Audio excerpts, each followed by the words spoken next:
সুপ্রিয় শিক্ষার্থীবৃন্দ, আজকের পাঠে সবাইকে স্বাগতম। চলো তাহলে শুরু করি। আজ আমি পঞ্চম শ্রেণী বিষয় প্রাথমিক গণিত অধ্যায় ৮ পৃষ্ঠা 93 4 নং সমস্যাটি নিয়ে আলোচনা করব এবং এই সমস্যার সমাধান করে দেখাবো। তাহলে চলো দেখি 4 নং সমস্যায় কি নির্দেশনা দেওয়া আছে। সোহেল এবং হামিদার বাংলা, ইংরেজি, গণিত, বিজ্ঞান এবং বাংলাদেশ ও বিশ্ব পরিচয় পরীক্ষায় প্রাপ্ত নম্বর দেওয়া আছে। প্রত্যেকের গড় নম্বর নির্ণয় করো এবং দুজনের মধ্যে কে পরীক্ষায় ভালো করেছে তা বের করো। তাহলে আমাদের প্রথমে বলেছে প্রত্যেকের গড় নম্বর নির্ণয় করতে, অর্থাৎ সোহেলের গড় নম্বর কত, হামিদের গড় নম্বর কত সেটি বের করতে বলেছে। তারপর বলেছে দুজনের মধ্যে কে পরীক্ষায় ভালো করেছে সেটি বের করতে। তাহলে আমাদের যেহেতু আগে গড় নির্ণয় করতে বলেছে, গড় নম্বর বের করতে বলেছে, তাহলে আমরা কিভাবে গড় বের করব সেটি ভাববো। আমরা গড় নির্ণয় সূত্রটি একটু দেখে নিই। গড় সমান রাশিগুলোর যোগফল ভাগ রাশিগুলোর সংখ্যা। তাহলে সোহেলের কয়টি বিষয়ের নম্বর যেখানে দেওয়া আছে আমরা সেটি গুনে নিই। 1 2 3 4 5 5টি বিষয়ের। তাহলে আমাদের প্রথমে লাগছে রাশিগুলোর যোগফল। তাহলে আমরা এই 5টি বিষয়ের নম্বর যোগ করে দিলে কিন্তু রাশিগুলোর যোগফল পাচ্ছি। তারপর সেই যোগফলকে যেহেতু 5টি বিষয়ের নম্বর যোগ করছে তাই 5 দিয়ে ভাগ করলে কিন্তু সোহেলের গড় নম্বর পেয়ে যাব। তাহলে আমরা অঙ্কটি লিখি। সোহেলের 5টি বিষয়ে মোট নম্বর সমান সোহেলের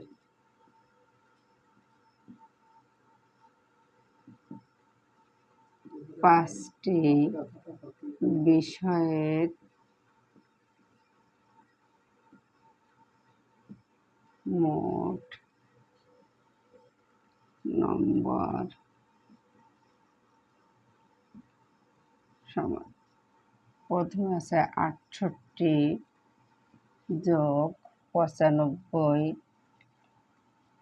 যোগ 56 যোগ 90 যোগ 65। এখানে ধরলো না, আমরা এখানে লিখে দিলাম। যোগটি আমাদের খুব সাবধানে করতে হবে। 5 আর 0 5, 6 আর 5 11, 11 আর 5 16, 16 আর 8 24, 24 এর 4 হাতে থাকে 2, 6 আর 2 8, 9 আর 8 17, 17 আর 5 22, 22 আর 9 31, 31 আর 6 37। আমরা 374 পেয়ে গেলাম 5টি বিষয়ের মোট নম্বর, অর্থাৎ এটি হচ্ছে রাশিগুলোর যোগফল। এবার আমাদের রাশির সংখ্যা লাগবে। রাশির সংখ্যা যেহেতু 5টি বিষয় নম্বর যোগ করেছে তাহলে রাশির সংখ্যা 5। তাহলে আমরা লিখব সুতরাং সোহেলের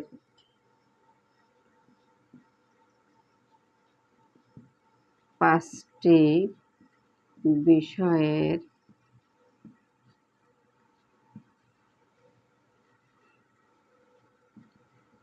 গড় নম্বর সমান।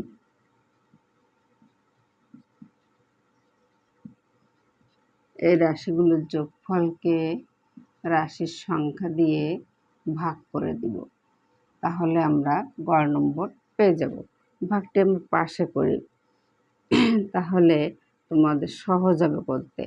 5 দিয়ে প্রথমে আমরা 37কে ভাগ করব। 5 7 35, 7-তে 5 বাদ 2, 3 থেকে 3 বাদ দিলে কিছু থাকছে না, আমরা 4টা কেটে নিয়ে আসবো। 24, 4 5 20, 4-তে 0 বাদ দিলে 4, 2 থেকে 2 বাদ দিলে কিছু থাকছে না, 5 দিয়ে 4কে ভাগ করা যাচ্ছে না, তাই আমরা এখানে ভাগফলে একটা দশমিক নিব, তার জন্য একটা 0 হয়ে গেল 40, 5 এটা 40। আমরা পেয়ে গেলাম 74.8, অর্থাৎ সোহেলের গড় নম্বর আমরা পেয়ে গেছি। এবার আমাদের হামিদার গড় নম্বর বের করতে হবে। তাহলে আমাদের লিখতে হবে হামিদার 5টি বিষয়ের মোট নম্বর সমান।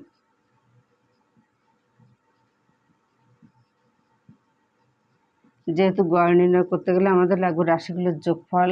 এখানে রাশিগুলোর যোগফল দেওয়া নেই, কিন্তু রাশিগুলো দেওয়া আছে। এই জন্য রাশিগুলোর যোগ করে আমাদের রাশিগুলোর যোগফল বের করতে হবে। 72 যোগ 78 যোগ 74 যোগ 80 যোগ 86।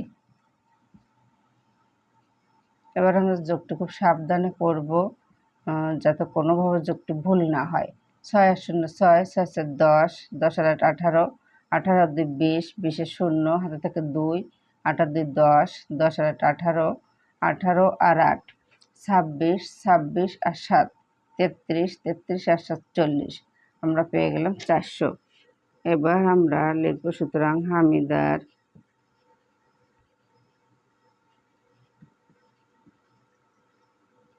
পাঁচটি বিষয়ের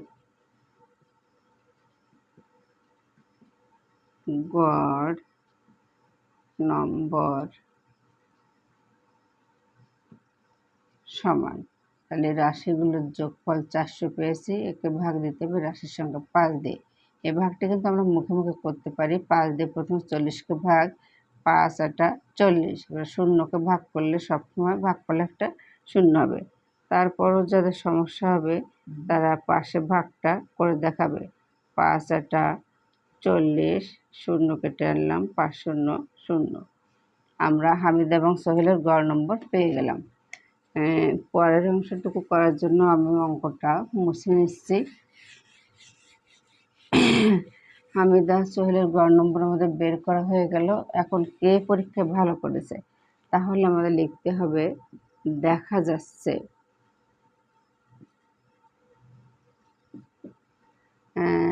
প্রথমে সোহেল ছিল, সোহেলের গড় নম্বর, সোহেলের গড় নম্বর 74.8 এবং হামিদার গড় নম্বর 80। তাহলে এই দুটি সংখ্যার মধ্যে কোনটি বড় সেটি আমরা বৃহত্তর চিহ্ন বা গ্রেটার দেন দিয়ে দেখিয়ে দিব। 80 বড়, 74.8 ছোট। আর 80 নম্বরটা ছিল কার? হামিদা। তাই আমরা পরের লাইন এখানে লিখব হামিদা গ্রেটার দেন সোহেল। যেটি বড় সেটির দিকে ফাঁকা পাশ বৃহত্তর বা গ্রেটার দেন ইংরেজিতে, আর যেটি ছোট সেটির দিকে ছোট চিহ্ন বা লেস দেন। আমরা এখানে যেহেতু লিখতে পারি, যেহেতু 80 গ্রেটার দেন 74.8, সুতরাং হামিদা গ্রেটার দেন সোহেল। অতএব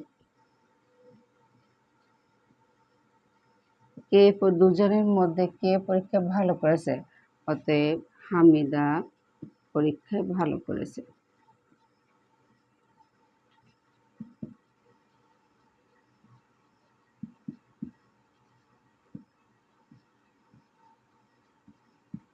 এবার আমরা অতএব লাইনটি লিখে দেব। অতএব সোহেলের গড় নম্বর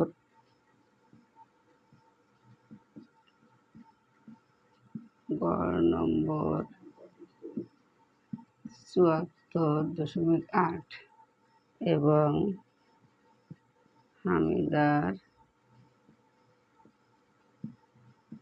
গড় নম্বর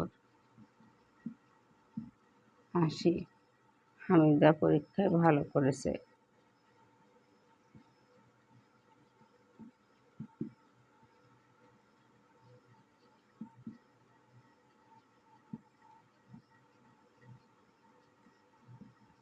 শিক্ষার্থী বন্ধুরা, নিশ্চয়ই অঙ্কটি তোমরা ভালোভাবে বুঝতে পেরেছ।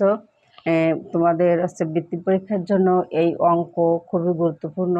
সোহেল এবং হামিদার অঙ্ক, এবং আগের ভিডিওতে আমি যে অঙ্কটি করেছি কমলার অঙ্ক, এই অঙ্ক দুটি খুবই ইম্পর্ট্যান্ট, খুবই গুরুত্বপূর্ণ।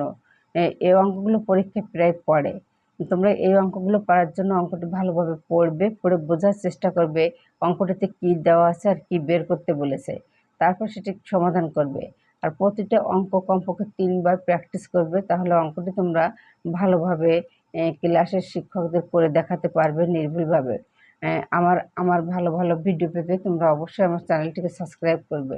আজ এ পর্যন্ত, তোমরা ভালো থেকো।